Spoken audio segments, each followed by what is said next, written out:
You have to force behaviors. And if you don't force behaviors, whether it's gender or race or just any way you want to say the composition of your team, you're going to be impacted. And that's not recruiting, it is development, as Ken said. How do you force change, though? I mean, Larry, BlackRock has really been in the forefront of the ESG movement within corporate governance and a real leader. And yet change is so slow. So what is, and Ken as well, how do you force change when it is so incremental and so gradual? Thought about that? Has the board of American Express thought about more radical things we could do to enhance diversity and inclusion? Because it has to be imbued in the culture of a firm. It has to be talked about, it has to be shown. Behaviors across the entire firm in every region have to be similar. And every citizen of the firm has to understand what is acceptable behaviors and what are unacceptable behaviors. All right, guys. So, hello, ladies and gentlemen. No, I was not trying to avoid this. All right, I was trying to be a reasonable man and just try to, do the course stuff. But I haven't gotten around to it. But yes, I think this should be the case here, or whatever. That the Blackrock has been exposed. That they are a terrible organization. And we're going to go through this. Now, normally I would just, have a recording. But considering the fact that, I have to kind of going over this and pausing it may make it a little bit better. I will try to make this video as short as possible. So, yeah. But without further ado, let's get into it. Want to be in the news. They don't want people to talk about them. They don't want to be anywhere on the radar. Why not? I don't know, but I suspect it's probably because it's easier to do things when people aren't thinking about it. All of these financial institutions, they buy politicians. You can take this big ton of money, and then you can start to buy people. I work for a company called BlackRock. Meet Serge Varlay, a recruiter at BlackRock. Let me tell you, it's not through who's the president. It's who's controlling the wallet. So it's And who's that? the hedge funds, BlackRock, the banks. These guys run campaign financing. Yep, you can buy your candidates. And this is part of the reason why I would say that why Donald Trump is being targeted so heavily here. Mostly due from these Blackrock, from this Blackrock expose or what have you, is that we're seeing that, well, if BlackRock holds all this stuff, and they hold all this power, and that the president is obviously being controlled, aka Biden, then this makes a lot more sense on why Biden is doing some of the things he says or does. It is also includes onto why everybody is going after Trump federally. Because, well, he wasn't trying to curtail to the narrative. He wasn't trying to follow the BlackRock evil tree that it is. And this makes a lot more sense onto why this is going on. Why this is a thing that is being portrayed here with the Trump situation. So this makes a lot more sense. We all thought this, right? We all assumed this may be the case. But now that this is further coming out, this makes it further proves our point. Obviously, we have the system in place. First, there's the senators, and these guys are rich. You got 10 grand, you can buy a senator. I can give you 500K right now, no questions asked. Yeah. I'm gonna do this to be done. Does everybody do that? Does BlackRock do that? It doesn't matter who wins. You're so right. They're my pocket at this point. Here's Serge Varlay on how good war is for BlackRock's business. Do you have any thoughts on the Ukraine-Russia war? Yeah, I mean, I do have thoughts. What are they? Ukraine is good for business. You know that, right? I'll give an example. Russia blows up Ukraine's grain silos. Price of wheat's gonna go mad up. Ukrainian economy is tied very largely to the wheat market, global wheat market. Prices of bread, literally everything it goes up and down. This is fantastic if you're trading. Volatility creates opportunity to make profit. War is real good for business. It's exciting when goes wrong, right? BlackRock manages. So again, this goes down to say that this war has nothing to do with trying to create peace or trying to do anything. And a lot of you stupid pieces of shits, and all of you are saying, oh, Russia this or Russia that, Russia's great or Ukraine's great, the war is great or what have you. Well, guess what? It seems that Blackrock, the head of these people, and of course, Lindsey Graham, because he said this is great, is also another great thing for Russians to, cease to exist. Because yes, Lindsey Graham, that is 100% a good way to say that it's good for Russians to cease to exist. Good job on you, by the way. Another thing, and as well, that I would like to take in onto this, is that the mere fact that they're gonna keep on pushing this war because it's good for business. It gets them money. It weakens people. So they don't care about the lives that are lost, the women that are raped, or any of that matter. Why? Because it's good for business. The more people die, the better it is for us. Hooray for us. 20 trillion. It's incomprehensible numbers. BlackRock Serge Varlay says all of this is above a normal person's understanding. You're like an undercover reporter. I don't know. Normal people don't give a shit. This is beyond them. The whole thing of like domination from a concept is it's so interesting.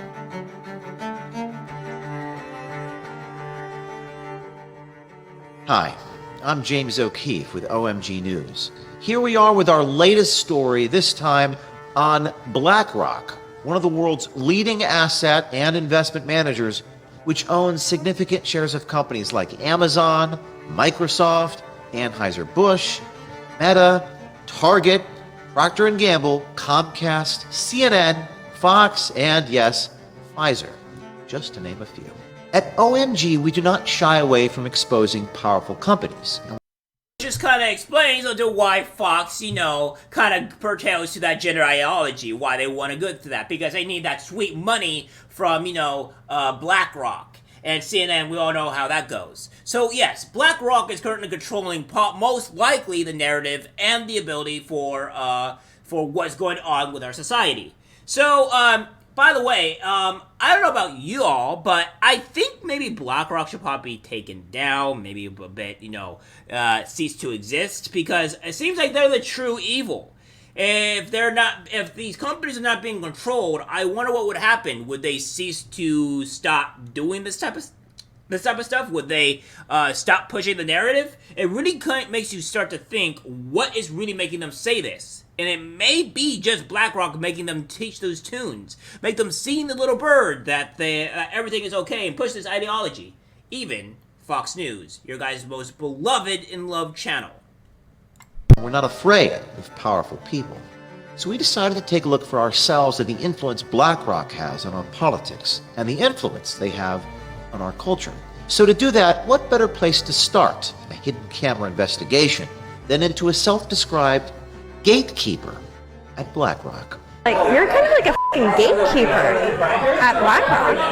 Yeah, I am. I decide people's fates. Every day, I literally decide how somebody's life is going to be shaped. That's so powerful. I love it. Yeah, it's I don't know, the whole thing of like domination from a concept is it's so interesting. Introducing Serge Varlay, whose LinkedIn says he's worked for Morgan Stanley, Citadel, and now as a recruiter at BlackRock. I work for a company called Blackrock. I'm not actually a finance guy. I know what happens because I'm recruiting people who do these things. Mm-hmm. I'm the person who headhunts people from other firms. So I would approach you and be like, hey, this is a good reason why you should come work for us. Serge tells us who really runs the world, how they do it, and just how much it costs to buy people, like politicians.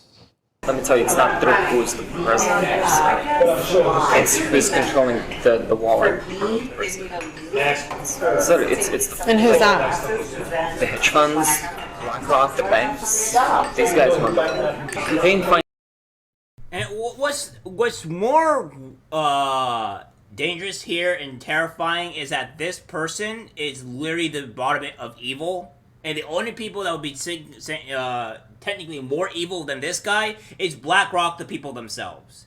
This guy literally loves ruining people's lives or trying to forge a way that somebody's life is put into.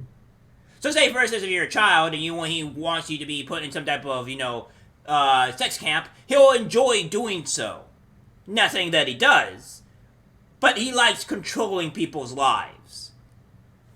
Just food for thought there. What does that sound like? Financing. Yep, you can buy your candidates. How so? All of these financial institutions, they buy politicians. How do they run the world? You acquire stuff. You diversify, you acquire, you keep acquiring, you spend whatever you make in acquiring more. And at a certain point, your risk level is super low. Like, imagine you've invested in 10 different industries, from food to drinks to like technology, right? One of them fails, it doesn't matter. You have 9 others to back you up.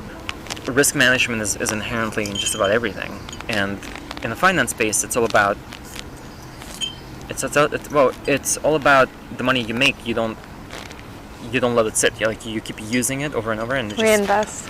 Yeah, and it exponential growth. And then once you just own a little bit of everything, is that where the control? Yeah, you own a little bit of everything, and that little bit of everything gives you so much money on a yearly basis that you can take this big ton of money, and then you can start to buy people. Obviously, we have this system in place. First, there's the senators, and these guys are cheap. You got 10 grand, you can buy a senator. It doesn't matter who wins. You're still right. They're in my pocket at this point. I can give you $500K right now, no questions asked. Yeah. Are you gonna do what needs to be done? I'd be like, yeah, of course. And why not?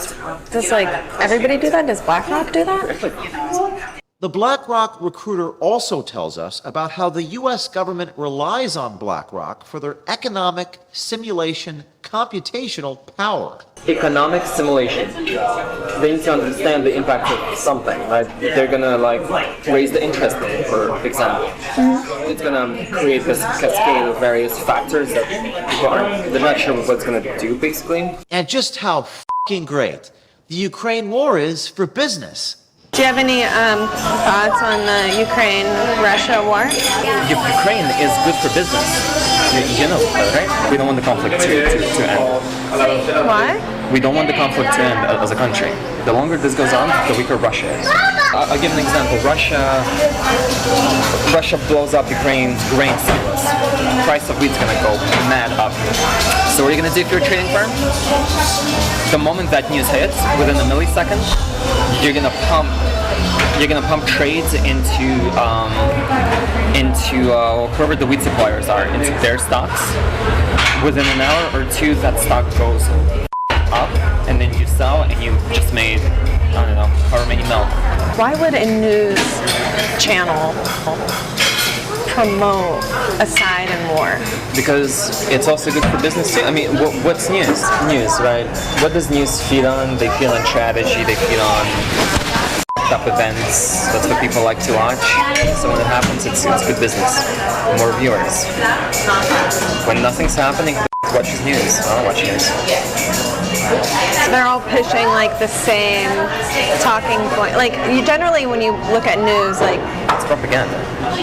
Ukrainian economy is tied very largely to the wheat market. Global. Which is hilarious because, as we're seeing here, is that the CNN, MSNBC, Fox News even, and a lot of these news outlets, we've been saying that they're propaganda. This guy has now got, confirming it. Of course, these news outlets are propaganda. These people are evil. It's not the fact that they're good people, kind people, no. They don't care about ruining people's lives. They don't care about what happens to the culture. They don't care what happens to children. They don't care about anything. As long as it gets news, as long as it gets some type of tragic fate that happens to befall someone, and then continually to ruin people's lives, that's all they care about. They get that money, they get that dough, they get that sweet justice points and all those views. Oh, it feels so great to feed on the tragedies of people. That's your news. Me, on the other hand, I don't want to feed on the tragedy of people. I started this YouTube channel to combat this type of BS. I wouldn't have even done this if it wasn't for how messed up the world is. But I guess we have to view this life into how messed up the world is because these people are actually pure evil. And yes, I'm talking about everybody at CNN and MSNBC and those news outlets. You people are not safe. You're just as garbage as the rest of them. I hope you know that. Wheat market, this is fantastic if you're trading. Volatility creates opportunity to make profit. War is real good for business. It's exciting when goes wrong, right? Serge also speaks on BlackRock-influenced news and even gave our journalists some tips. Based on everything we know now, when they say to sell, does that mean we should buy? Sell, yeah. It's like, Jim Cramer? If you do exactly the opposite of what he's advising, you actually make money. Huh? Yeah. It's called the inverse Cramer. They don't want to be in the news. They don't want people to talk about them. They don't want to be anywhere on the radar. Why not? I don't know, but I suspect it's probably because it's easier to do things when people aren't thinking about it. And when Serge was asked about insider trading and if Larry Fink recently sold $100 million in BlackRock shares, here is what he said. Larry Fink recently sold $100 million worth of BlackRock. Wow. Damn, Larry, that's not a good sign. The people who trade and make money, they do this the moment the information is out. And that info is typically disseminated at private levels first before it hits the mainstream. If you want to invest smart, there's a tracker that tracks all politicians and where they have their stocks. Preemptively, if we think the stock price is going to tank, we're going to sell so that we sell it high, it tanks, and we buy back. And we didn't make, but we preserved a few mil. But perhaps the most remarkable and profound comment by the BlackRock recruiter is the suggestion that nobody is going to care about what he is saying here or confessing here. Because as he says, quote, normal people don't give a shit. You're like an undercover reporter. Really? No, don't normal people worry about this stuff? No, normal people don't give a shit. This is beyond them. That these types of questions my reporter asked are beyond all of you. The answer is something that you, the people, the consumers, the shareholders, couldn't possibly understand. It's been said that it's easier to fool a man than to convince him he's been fooled. There is no question that many Americans are still asleep, who may not want to wake up from their necessary illusions. But we hope and believe by showing these tapes of this BlackRock gatekeeper speaking so plainly on so many topics that not only we wake up people, but also inspire others to come forward on institutions like BlackRock. Oh, and this is just part one. Stay tuned tomorrow for my meeting with Serge Varlay. We also reached out for comment to BlackRock, and here's what they had to say.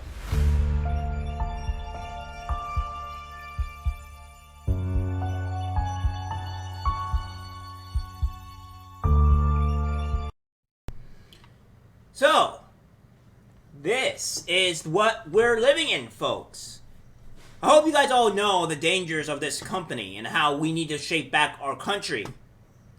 It starts at the head, starts at the top, and then it trickles all the way down. We all thought of something like this and how evil BlackRock is. I know the people that view my channel, whether it's female or man, are not stupid. They're not idiots. Because we know and see how the world is.